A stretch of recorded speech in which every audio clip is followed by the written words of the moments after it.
Cricket নিয়ে এমন কিছু কথা আছে যেগুলো আমরা ছোটবেলা থেকে মেনে এসেছি, কিন্তু আদৌ সেগুলো সব কটা সত্যি কথা নয়। তো আমি আজ কথা বলবো এমন 5টা মিথের বিষয়ে যেগুলো আমরা ছোটবেলা থেকে সত্যি মেনে এসেছি। আর লাস্টেটা যদি তুমি মিস করো, তুমি কি মিস করো তুমি নিজেও জানো না। 5 নম্বরটা তুমি নিজেও সেটা বিশ্বাস করতে। তো এই মিথটা বেশিরভাগ ক্রিকেটাররাই বিশ্বাস করে যে ভারী ব্যাট হলেই ভালো সিক্স মারা যাবে। তো দেখো, এটা পুরোপুরি কিন্তু সত্যি কথা না। যেরকম দেখো, এই ব্যাটটার ওজন 1100 গ্রাম, আর এটাই আমরা ভালোই খেলতে পারি সবাই, যেহেতু এটা আমরা আগে থেকে খেলি, আমাদের হাতে ব্যালেন্স আছে। তো মাস বেশি থাকতে পারে ব্যাটে, তার জন্য যে সিক্স উঠবে সেটা করার কথা না। কথা হচ্ছে তোমার ব্যালেন্স। তো তোমরা যদি চাও এই বিষয়ে আমি ভিডিও দিই যে কার কোন ব্যাট কোন প্লেয়ারের জন্য ভালো, তাহলে অবশ্যই কিন্তু কমেন্টে জানাবে। তাহলে তোমাদের আন্ডার 7 ডেজের মধ্যে নতুন ভিডিও আমি দিয়ে দেবো এই ব্যাটের জন্য। তো কেউ কেউ বলে ওই ব্যাটসম্যানটার শরীর দেখ, ও তাহলে কতদূর ছক্কাটা মারে বলতো। তাহলে দেখো, শরীর দেখে কোনোদিনও হয় না। তোমার দরকার হচ্ছে best balance and best timing. কেউ কোনোদিনও শরীরে জোর থাকলেই ছক্কা মারতে পারে না। ছক্কার জন্য আসল হচ্ছে টাইমিং। তাই এই 2 নম্বর মিথটা হচ্ছে শরীর কোনোদিনও ম্যাটার করে না, ম্যাটার করে তোমার ব্যালেন্স আর তোমার টাইমিং। তো যেমন তোমরা আমায় দেখো, আমার শরীরটা এরকম, না আমি ছক্কা কমসে কম বলে দিচ্ছি, চ্যালেঞ্জ দিয়ে বলতে পারি 100 মিটারের উপরে আমি ছক্কা মারতে পারবো।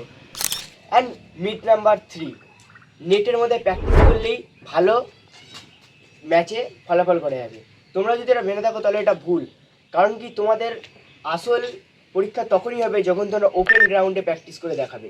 তাই নেটে প্র্যাকটিস করো অবশ্যই ভালো, কিন্তু সপ্তাহে কমসে কম একদিন হলেও গ্রাউন্ডে আসো, গ্রাউন্ডে প্র্যাকটিস করো, যা থেকে তুমি ম্যাচে গিয়ে তোমার যেই গ্রাউন্ডে যেটা খেললে সেইটা তুমি ম্যাচে দেখাতে পারবে। তাই নেটে প্র্যাকটিস করো, ঠিক আছে, আর বেশি চেষ্টা করো যে সপ্তাহে 1 থেকে 2 দিন গ্রাউন্ডে প্র্যাকটিস করার। তো অনেকেই বলে এই ব্যাটসম্যানটার মতো স্টান্স নে, এই ব্যাটসম্যানটার মতো স্টান্স নে। তো দেখো, নিজের স্টান্স নিজের কাছে। তুমি যদি লোকের থেকে স্টান্স করতে যাও তাহলে তোমার আগের খেলাও খারাপ হবে, আর এখন যে স্টান্সটা করছো সেটা শিখতে তোমার অনেক দিন লেগে যাবে। তাই নিজে যেরকম কমফর্টেবল ফিল করবে সেই স্টান্সই নাও, কারো কথা শুনে নিজের স্টান্সটা বদলাবে না। তো আমি টেনিস ক্রিকেটার হিসাবে একটা তোমায় টিপস দিতে পারি যে যখন তুমি টেনিস ক্রিকেটের বল খেলবে এবং সেটা ফুল হ্যান্ডে হবে, তো তুমি অবশ্যই ট্রিগার্ড মুভমেন্টটা নিতে পারো। তো অনেকেই বলে দামি ব্যাট নিয়ে খেললে নাকি লম্বা লম্বা ছয় যায়। আমাদের একটা 700 টাকা দামের ব্যাট ছিল, নিচে দেখতে পাচ্ছি এই ছবিটা, এই ব্যাটটা হচ্ছে 700 টাকা দামের ব্যাট। তো আমরা এইটাকে নিয়ে সেই সিজনটা যখন খেলেছিলাম, পুরো আমাদের আশেপাশে যে কটা টুর্নামেন্ট হয়েছিল সব কটাতে আমরা ডমিনেট করেছিলাম।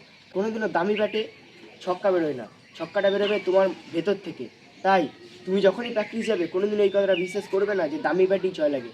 আর যদি এমনই ভিডিও তোমরা দেখতে চাও, অবশ্যই এই চ্যানেলটাকে লাইক করো, কমেন্ট করো, সাবস্ক্রাইব করো। এবার থেকে তোমরা দেখো রিয়েল, নট ফর রিলস।